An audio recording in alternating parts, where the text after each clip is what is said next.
She-Hulk Episode 1 has premiered, which means we gotta talk about review, breakdown, and Easter eggs. And the funny part is, what I've learned from this show is I might have a thing for tall girls in green. So we're gonna be talking spoilers, so if you haven't seen it yet, save this video, come back to it later, and let's talk about it. I thought this was a great first episode to start off the She-Hulk. It added the comedy, it added some of the seriousness, and it pretty much showed what this tone of the series is gonna be, which is just gonna be a comedy, and it's a comedy lawyer show. Tatiana Maslany plays a great She-Hulk. She's a great Jennifer Walters, and I cannot wait to see more of her, and I cannot believe people are review bombing this on IMDb. Mark Ruffalo as the Hulk is great to see him again, and we really get to understand why he is Smart Hulk and what happened to him during the blip, which is great because that's stuff we've wanted to know for a while. I think She-Hulk is going to be the best Marvel Disney Plus show of the year, and I honestly cannot wait to watch 9 episodes of this, and I'm so happy that it has 9 and not 6.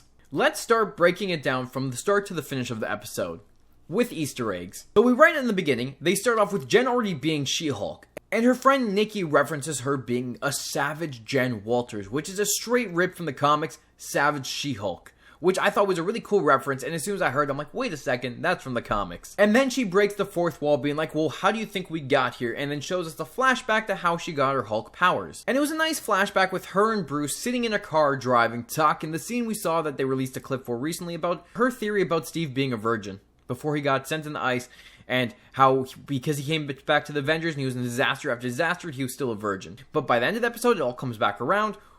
But we'll talk about that in a minute. We find out that the reason that Bruce is because he made a device on his arm to keep him in that form so he wouldn't transform because of his injury. And I feel like this is also because he's worried about turning into the Hulk. Not Professor Hulk, but turning into the Hulk, because when we had Ragnarok, he was worried about turning into the Hulk again, because he thinks he would be stuck in it. So I think that's what happened there. And then we had the spaceship come down, which ends up being a messenger ship from Sakaar, which I still think it could be Hulk's son or the Grand Master trying to get a hold of the Hulk, but we won't find that out till later this season because Hulk doesn't even deal with it now. And they also changed up Jen Walters' comic book origin. So in the comics, she got a blood transfusion after being shot by a mobster. In this, even though she got in a car accident, she saves Bruce by dragging him out of there, but his blood gets into her, which ends up transforming her into She-Hulk. And then we had Bruce stopping her from murdering a bunch of guys who were catcalling her, which then she wakes up in Mexico on Bruce's island where he spent the blip learning to be the Professor Hulk that we know. And we find out that's how he became Professor Hulk, because he spent all this time on the island learning how to do that. We also had a bunch of Easter eggs during this island scene where she wakes up, she sees an Iron Man helmet. I'm pretty sure this is an Iron Man, Iron Legion helmet from Age of Ultron, because we never actually saw Iron Man have a black and gold suit. Then we had a Bing Bong reference from the Pixar movie, where Jen references Bing Bong, and Hulk's like, oh, that was right in the... Like, they act like it's right in the fields, because it was a sad scene in the movie, if you've seen Inside Out. And then we also had the Stark blades that were in the machine that Bruce was using to test Jen's power. But during all this, too, we had Bruce's now arm healed because of Jen's blood. He mixes it together so that her blood can heal him, and then he destroys that serum so that no one else can be created as a Hulk. But we all know how comics work, that there is multiple other versions of the Hulk, so I'm sure that at some point in time, either this season or another season, that someone's going to get a hold of her blood and Bruce's blood and create more Hulks.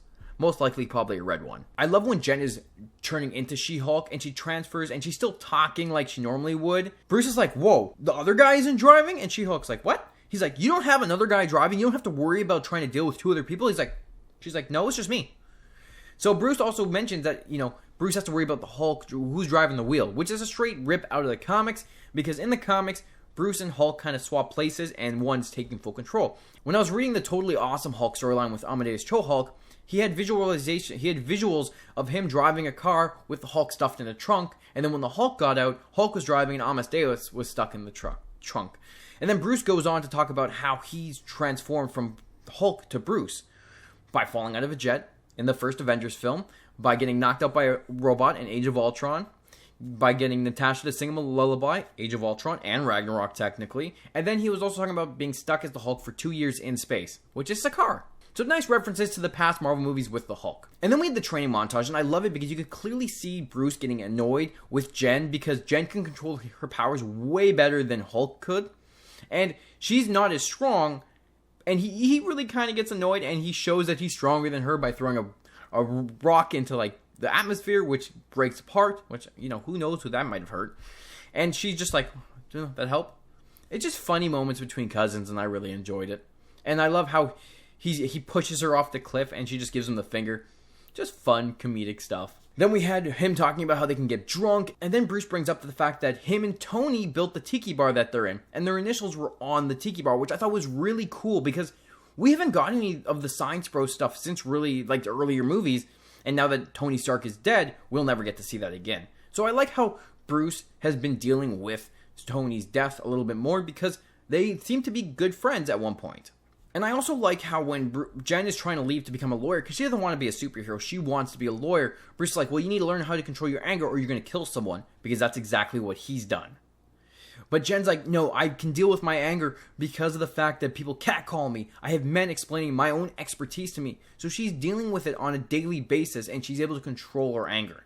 And she also doesn't have that decade of worth of trauma like Bruce does, and she even brings that up, which I thought was really cool, because we don't really get a lot of information about Bruce's trauma, but Bruce has a lot of trauma from the comics, and that is why the Hulk is the Hulk.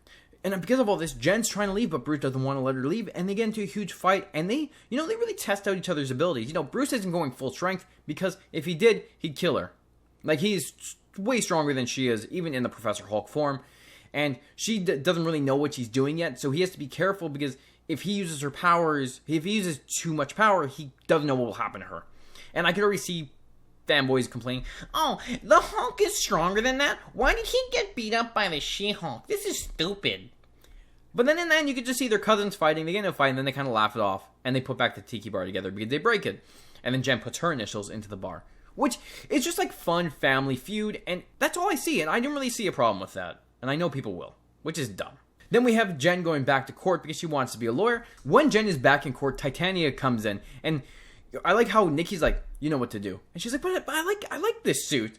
And she turns into She-Hulk, revealing that she is She-Hulk to everyone. And then kicks Titania's ass.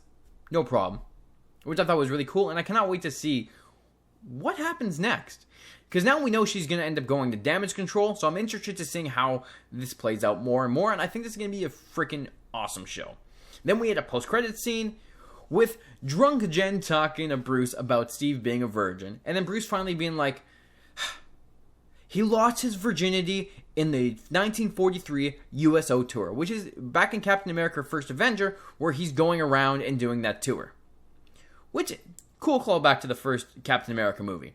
Plus, during all the credits, we had She-Hulk Attorney at Law, and the She-Hulk logo was ripped right out of the comics, and that's what her comic logo looks like, which I thought was really cool. Overall, She-Hulk is a great show, and I cannot wait to see more comedic aspects to this, because this is like one of those shows that's pure comedy, which I think is great, because we don't really have a lot, like we have humor in the MCU, but we don't have stuff that's like a pure comedy, which I think is going to be great, and it's a sitcom, and it felt like a sitcom. What did you think of the first episode of She-Hulk? Did you see any Easter eggs that I might have missed? Let me know down in the comments, and make sure you hit the subscribe button, because we're going to be covering this entire show. I'll talk to you guys later.